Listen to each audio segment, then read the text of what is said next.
What's up, Reefers? Welcome back to Twins Reef. This is Carlos, and today I'm bringing you guys an update on the 20-gallon Innovative Marine drop-off tank. I haven't made a video of this tank, guys, because this aquarium has been neglected for so much, to the point that this tank was filled with algae. The whole glass, everything was filled with algae, guys. It was so disgusting. I almost gave up on this tank because I had lost one of my new favorite coral. That coral was my baby Jawbreaker. I bought a Jawbreaker smaller than a dime size for like $120. I bought it for so much because it came from a retail store. Not only that, but one of the owners of the store brought some of her little frags from her main display tank, and that baby had so much color. It had some red and some green, and almost gave up, guys. I had neglected the tank for so much, and that to the point that, man, I told you guys I had algae everywhere. The hermit crabs, the snails was moving everything around and just dropping all my corals. That's how I lost my baby Jawbreaker. But after I decided, you know what, I'm not gonna give up on this hobby. I'm gonna bring this tank back to its prime. I said, let me just start cleaning it up, and that's what I did. And guess what, guys? I found my baby Jawbreaker. I am so excited. So let's just jump right into the update of this tank, guys. I don't know when was the last time I made a video on this tank. It could have been last week, 2 weeks, 3 weeks, a month. I forgot. But this tank is looking good. The corals are looking fat and healthy. Guys, I just set up this tank not long ago, but for those that are new, the rocks came from a previous setup. The corals did as well. The only thing that was new, guys, was pretty much the substrate, the sand. So this tank, guys, is basically full already. I just feel like upgrading. I don't know, should I upgrade or shouldn't I? But let me just tell you guys, so I neglected the tank. The glass was covered with algae. I was really upset because I had lost my Jawbreaker mushroom. So you know what, I told my wife I'm gonna just clean up the tank, and that's what I did. I was cleaning up scraping up all the algae was really stiff on the glass. So I went to my local pet store and I purchased a nano flipper. So this is new. It is the float. So every time, like, it's not like the old one, the one that I have my Red Sea, that it just goes down. This one actually floats, which is not floating for the camera. And yeah, it's not floating. That is funny. It was floating when I first purchased it, but you know, yep, it's not. So I gotta call. I'll probably get my money back. I'm just kidding. So I bought this because I was like, you know what, I'm gonna use it to, oh, it's not floating because it has a snail behind it. The weight of the snail is bringing down the algae scraper. So I was trying to scrape it off with the nano flipper. It did not work. So you know what, I went to Target and I purchased some razor blades. These are not the utility blades. They are different. I don't know what's the difference of them. This one's a square. This is a regular razor blade, and then the utility ones, they have like a kind of like a triangle corner on both sides.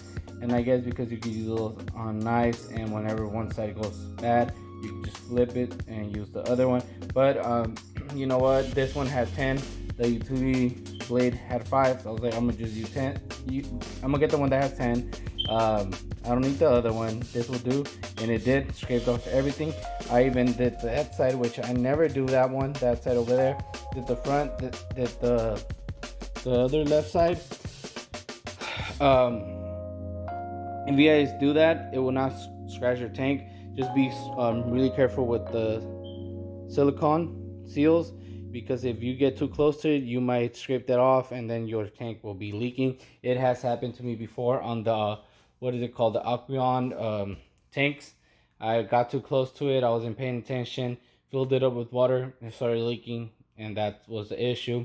That really sucks. So just be careful when you guys do that. And then what else did I did? So that same day, I was like, you know what? What is causing the issue of all my mushrooms all the time being flipped, being moved around? And I was like, it's my snails. You guys know those snails? I do not know the name of those snails. There are the snails that actually go in the sand bed, and they eat all the debris, all the leftover food. But when they come out, every time they go back in, they move things around, and that's how I lost my baby Jawbreaker. So I had like 5 or 6 of them in this small tank, so it was just too many for this tank. But you know what? I was like, I'm gonna just organize my mushrooms because everything was flipped like for a whole week, guys. I didn't even pay attention to it. Everything was moved around. Everything was so disgusting in the front. I was like, let me get those snails out, put them in my Red Sea tank. One, the tank is too small, and then two, they were just moving all my stuff since there's not a lot of real estate for them, since there's rocks covering most of the tank and just a little bit of sand in the side and in the front of the tank. So I was like, let me just remove them and set up the mushrooms where I want them to be. And after I did that, I don't know what happened, guys, that I decided, oh, I did a water change, and then I was like, let me just look closely, because after I removed the snails, I stirred all the sand up before I placed the mushroom where I wanted them to be. And I even stirred the back of the rocks, because you're actually able to see in the back there's some room right there. I did that. And oh, I also found another mushroom we should talk about. And after I did the first water change, because I actually did 2 water changes in one day, which I don't recommend that, but I did it because I haven't done water change here in so long. I paid attention to this rock because last time I seen the mushroom, the baby Jawbreaker, was right here. Then I started to move things around. The snails move things around, and the hermit crabs, of course, they move things around. And then I was like, let me just look, and out of nowhere my eyes caught it, and it's, let's see if I can spy it with the phone. Where is it? I'm not gonna be able to grab it on camera, guys, but it is there. Let me see. It is right there where the Mandarin Gobi's at. He just ran through it. So yeah, let me see. Sorry, guys. Yeah, there you guys go. That little thing right there, that is my baby Jawbreaker. I don't know if I should leave it there or not. We'll see what's gonna happen. For now, I'm gonna just leave it there, and if it decides to go on that rock, it is fine. So yeah, then the other mushroom that I found, it is flipped now. So now I know not only did the snails move my stuff, but so does this big, let's call it electric blue hermit crab. He flips things around. So there's a little mushroom there, which was in the bag, and yeah, being that it didn't receive that much light, it lost a lot of color. I'm guessing it is a golden gonzo mushroom, because I have a bunch of them, so I'm pretty sure that's what it was. So yeah, that is there now. I don't know, should I move this little blue knuckle hermit crab to my Red Sea as well? I don't think the little ones will move things around, but being these big hermit crabs, they are capable of flipping things around. So it's not just the only fault of the snails, but it's also the fault of the hermit crab, I'm guessing, because here in this little mushroom bowl, I had that little Deadpool with another golden gonzo, and now everything's outside of the tank. So yeah, he probably gonna have to go to the Red Sea, not today, but a few days from now. So yeah, then guys, let's talk to my livestock. Just yesterday, I did the water change. So yesterday, from today's recording, I did a water change, and I started to pay more attention to my tank. Like I told you guys, I didn't really ever pay attention to my tank, and I just noticed my baby, or not my baby, he's just small, but it's my black storm clownfish. Which at one point he was big when I bought both of them. Now he's behind the rocks. He doesn't want to show himself. But I saw him by himself, and I was just like, hey, I have 2. Where's the other one? So I kept looking and looking and looking, and I wasn't able to find them. So then I told my wife, I hope it didn't fall or jumped out of the tank. And I started to look underneath the stand, and just behind that corner, and sorry there's a mess, just over there, I found a little dried body. And yes, it was my storm clownfish, my black storm clownfish. For those that have been following me for a while, you guys know that I bought them both as mocha storms, and they started to morph within a couple of months. And at first I always wanted a black storm, but when I got the mocha storms, I was like, damn, they're pretty nice. I think they're more dope than the black storms. And then when they turned black, I was like, no, why did you guys turn black? I would have preferred them to be the mocha storm color. Would have been really nice. But regardless, I love these fish. And yeah, it was really sad. I don't know at what point did it jump off the tank or why and when. But I'm glad I have one left because that was a really sad moment for me. And yeah, so just now the only fishes that I have here, guys, it is one black storm and then my mandarin goby, which you guys will see here and there in the tank. Honestly, guys, I need to go buy some cocoa pots because this is a wild mandarin goby. You guys know they prefer cocoa pots, tiger pots than lake food. I did have previously in the past, well, that's what my wife says, that we had a mandarin goby that ate flakes and would pay attention to it because at that point she was the one that would always feed them. She says she'll see them eat the flakes, but that was another goby, mandarin goby, not this one, the dragonette. So I need to go buy cocoa pots because I don't want to starve them to death. I don't know if I have some cocoa pots. When I go to my Red Sea tank, I have some. You can see them here and there. And if I have some here in this tank, it might be a small population of them. So yeah, now let's jump into the corals, guys. I do not want to make this video long. I just want to keep you guys updated and tell you guys, yes, I still have this tank, and no, I have not left the hobby yet. One thing, guys, really quick. In this tank, this is like the first tank where I have a bunch of coralline algae growing everywhere. I had it growing on that side of the tank. On the right side, I scraped it off. So hopefully all that goes to the rocks and the rocks just become more purple and purple. I remember when I was a new hobbyist, a new reefer to this hobby, I always wanted purple rocks. I started with the dried rocks, and just be patient, and one day your rocks will turn purple as these are turning purple.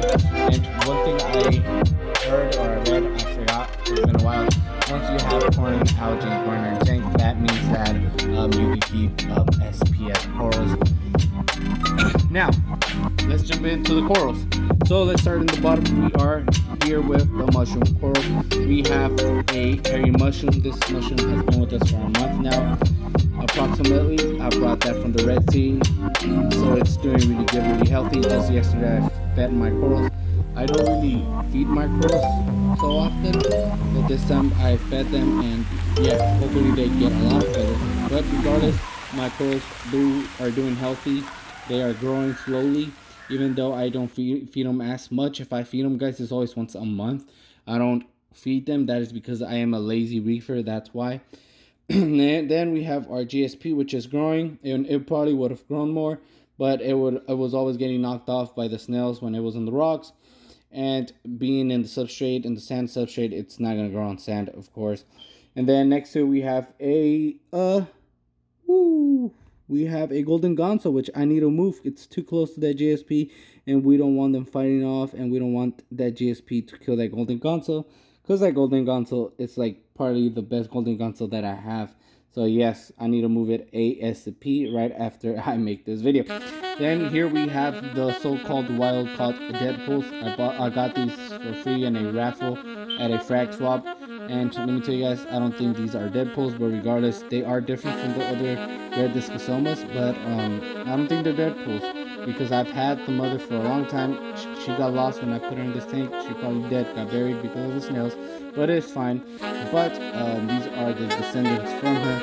And I'm pretty sure these are not Deadpools because they have never got any other color besides that red. And then on the reef we have a golden gonzo. I have like different type of golden gonzos because some have like a lot of color and some don't.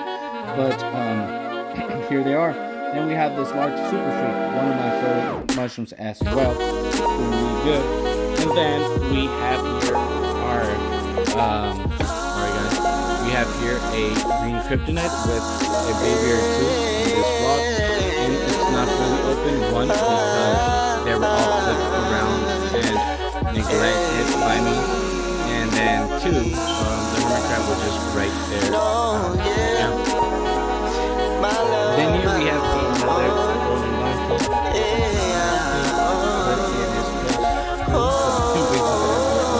Because we neglected and just being there a couple of seconds or minutes ago. Then we move to the left. We have, what a beauty. We have here some sun-kissed bounce.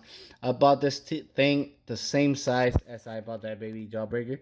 They were at like that size right there, that little super freak right there. And within a couple months, probably 6 months, it has grown to this, guys. It is bigger than a coin, that is for sure. And it has a lot of bounces, and I really like it. I bought it for 40 bucks, and look at it now. It's stunning. It is beautiful. One of my favorite mushrooms. Another mushroom that I want to get, guys, or 2 or 3 mushrooms I want to get are the Candy Crush. I want to get an OG bounce, and then a Recordia. That'll be pretty cool. Awesome. And then next to it, at the same bowl, that's where I tell you guys we have some Super Freaks. And then to the left, we have more baby Deadpools and another golden gonzo, which they were flipped. By the end of the video, I will turn those discs around. Now let's move up forwards. This is a drop off peninsula tank, guys. It is really beautiful, nice size. I like it. Easy water changes, and yeah. Then we have here a spicy lemon favia, as you guys seen. It started to grow on the glass there. It is doing good. Next to it, we have a Miami chalice, a little piece of Miami chalice. I found it in the back of the rocks, and I decided to put it here. That way I could take care of it and see how it's doing. And I might move it a little bit further away from the spicy lemon favia. We do not want them to be having a chemical warfare in this tank. Now, let's go with the Euphilia. You guys know Euphilia are my favorite corals, as well as mushrooms. Those are my 2 favorite corals. And when I spoke with Benny, I told him my next setup, what I'm going to do, I'm going to have a Euphilia and mushroom tank, and that's what I did. So let's jump into the Euphilia. For the Euphilia, guys, I'm gonna turn off the water flow so that we can see a quick top view of them. But before we start talking about the Euphilia, the torches, the hammers, the octospawns, here we have a digitata, guys. When I transferred everything from the Red Sea to this Innovator Marine, I found a baby digitata. It was basically all white. But then I saw a little bit of potential, a little bit of life in it. So I was like, let's move it here. Let's move it more to the light and see if it could recover. And it has recovered nicely, guys. This is the first time I'm able to keep a digitata, because before, when they were on the Red Seas, guys, these things would have never, they never survived. And I am so surprised that it has survived. And then here we have the Fabias. This is a little piece of the Fabia, because the Fabia was in that rock before I moved it to the Innovator Marine. I just snatched it off, and whatever was running on the rock stayed in the rock. So we'll see how it goes for it in the near future as it continues to grow. Anyhow, so I started to collect a bunch of Euphilia, guys. I had a bunch of torches. I had Indogolds, fireworks. I had a bunch of candy cane, whatever candy torches. I had a lot of things. I started to sell everything off because I had no room. This is a small tank, and now I regret it. I regret selling them, and I feel like I should upgrade. But if I tell my wife, she'll probably get heck mad. So we'll probably keep this tank. So let's start with the torches. Talking about torches now. So this torch we didn't sell because it had 0 color, guys. When I bought it, within like a month, it started to fade out. I don't know why, but I placed it here in this location in this tank, and it has recovered. One thing I know, the tips were yellow, and then the little tentacles were green, so that's how it's looking. And then here we have another one. This one I forgot why I haven't sold it. But this one is super green with green tentacles. It's nicer than whatever shows on the camera, guys. It's really nice, as you guys can see. It's a beautiful piece, beautiful, amazing. That one has about 4 heads. This one has 1. And then let's move to the hammer. Right here we have a bicolor hammer. Beautiful. I bought this for 25 bucks when I first bought it. It has about 3 heads now, guys, and it is really beautiful. It's doing well. Then right there we have a orange/gold mushroom. I mean mushrooms. So sorry, I always think about mushrooms. A hammer. And did I say mushroom for that one? It's a hammer. It's a bicolor hammer. A gold slash orange hammer there.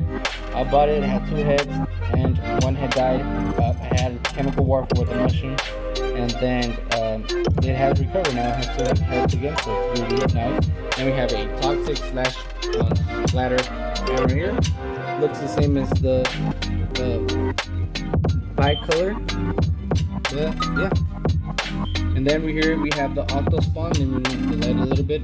We have an octospawn, which is really big and beautiful too. Awesome. Then we have a, this was my wife's when she had her Red Sea tank.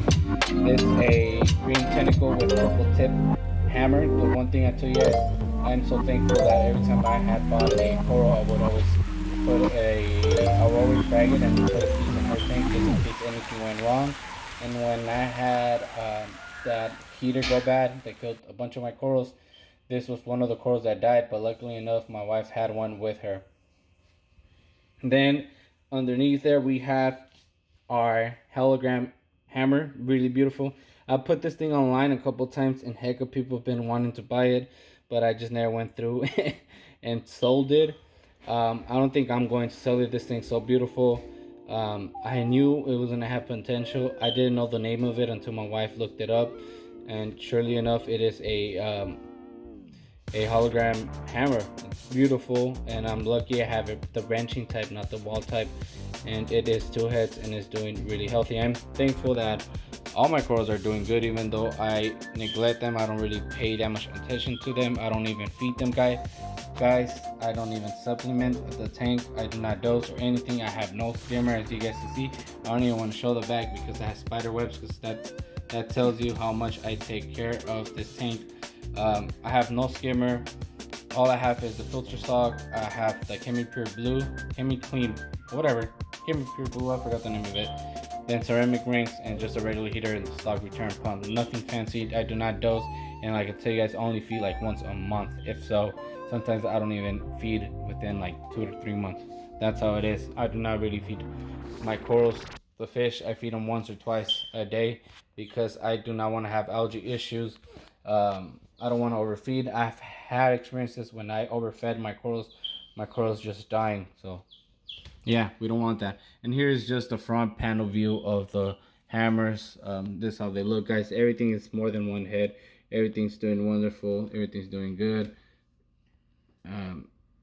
So yeah, we're getting almost to the 30-minute time, or whatever you want to say it. Time, whatever. But yeah, anyhow, guys, I just don't want to keep talking and not making sense. I hope you guys enjoyed this video.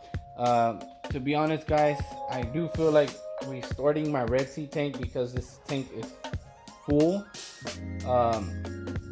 I downgraded because one, I want to travel, I want to go out, but I just love corals. I love the hobby, and just having the tank in the garage for my Red Sea, I think it's fine having a tank there instead of having them in the living room. Yeah, just too much, I think, in the living room. I prefer to have them in the garage.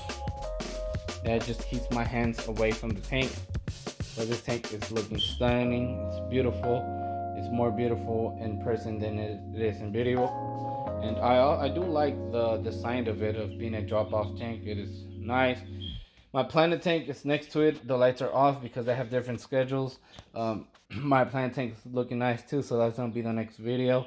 But hey, a planet tank on a Red Sea with discus will look nice.